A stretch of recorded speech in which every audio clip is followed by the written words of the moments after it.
Welcome to Down to Earth but Heavenly Minded podcast. Hosted by Irving Risch. Light from the land of the Sphinx. Chapter 22, The Mountains and Valleys of Horub. We now proceed to consider the revelation made by Jehovah at Sinai, of his holiness, and of his requirements from man. The position of Israel before Sinai should be pondered over. It was unique. They had been delivered from Egyptian slavery by a succession of miraculous displays of divine power, and every day since they had left that land, whether in the glory cloud, the manna, or the rock, a miracle had emphasized God's presence among them, and having reached Sinai they were absolutely isolated from the world at large, and were shut in with themselves and with God. The physical characteristics of Horub and Sinai are remarkable. The barren wilderness generally is a theme for scripture poetry, and numberless Christian lips and pens have found in it illustrations for daily life, but Horub evokes no song. It produces instead the feeling of awe, and hushes into silence. Horub is the great mountain labyrinth, where Sinai itself stands. It signifies the mountain of the dried-up ground, and this for generations has been its character. Sinai is the mountain of the thorn. The predominant ideas attached to the region are nakedness and barrenness.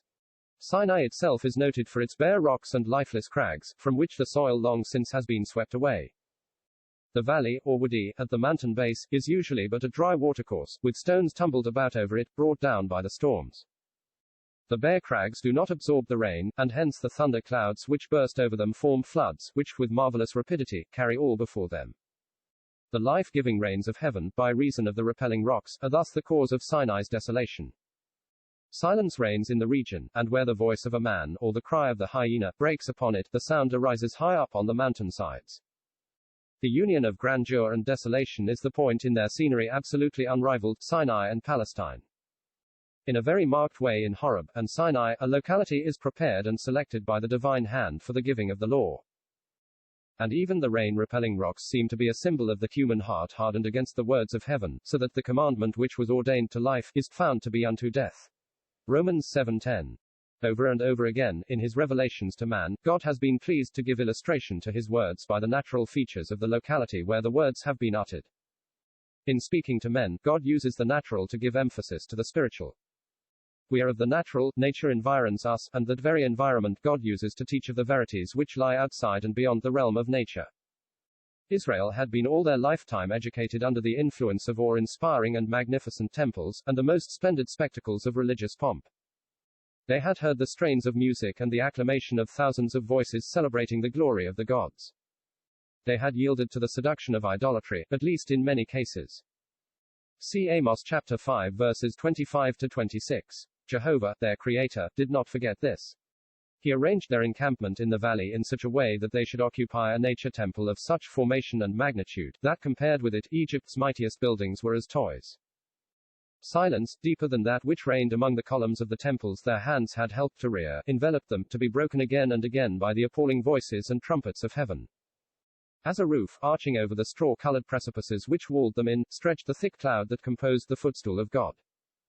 At the extreme end of the valley the huge cliff that forms Sinai's shoulder rose up as the end wall of the stupendous temple in which they stood, while from its heights, up into the cloud roof, the devouring fire ascended.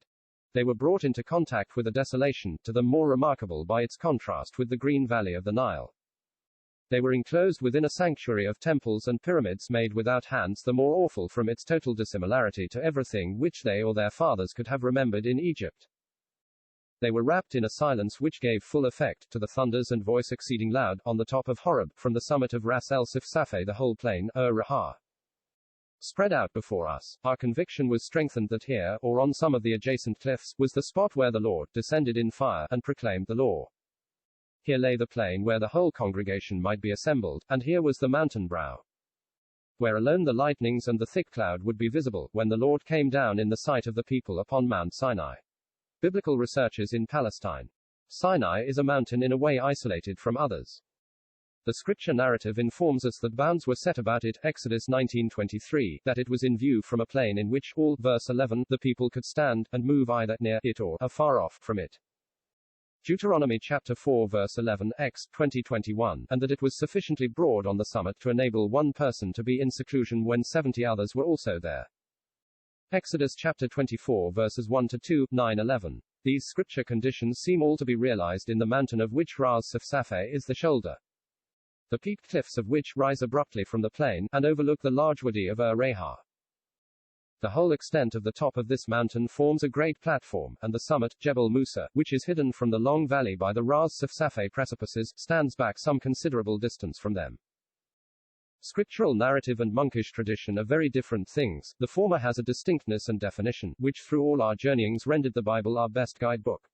Biblical researches in Palestine, to the north of the Ras Safsafeh, and sloping uniformly down to its very base, lies the plain or Wadi Reha, flanked on either side by imposing masses of granite, and containing 400 acres of available and comfortable standing ground. Directly in front of the mountain, the actual length of the plain is about 1.25 miles and its average width about half a mile. Before the Sinai district was precisely explored, and before it was surveyed. Anti-Bible criticism created many scientific difficulties regarding Israel's wanderings in the district. And South critics concluded that there was no place in the peninsula where Israel could stand together and hear the 10 words of the law given from Sinai, and, accordingly, thousands of people rejected the testimony of Moses. We have now an absolutely incontrovertible critic of the criticisms referred to in the Ordnance Survey map of the district, part of which is reproduced in this chapter. And it is upon the undeniable authority of that survey the statements of the chapter are made.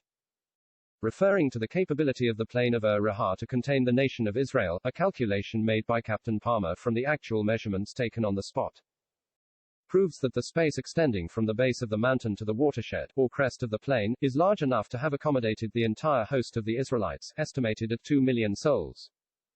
With an allowance of about a square yard for each individual. Would it be asking too much to request the unbelieving amongst the critics of today to remember how the triumphs of their predecessors were turned to nothingness by the matter-of-fact arguments of measuring instruments?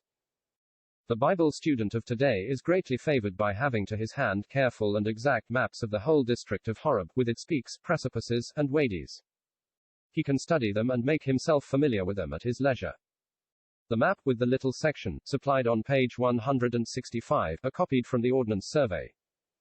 By noticing the section, it will be observed that the plain of Reha slopes gradually upward from the base of Ras Safsafeh, and that, therefore, the 2 or 3 millions of Israel could stand and face the fiery mount and see all, without one rank obstructing the view of the rank behind it.